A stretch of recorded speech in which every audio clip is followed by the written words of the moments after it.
Hey y'all, this is Mrs. O'Connor Vince with another You.DJ tutorial. So I can select all these different effects here, and I'm going to show you quickly kind of how we go about doing that.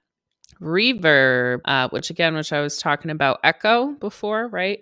Reverb is also another great effect if you are looking at dub or dubstep.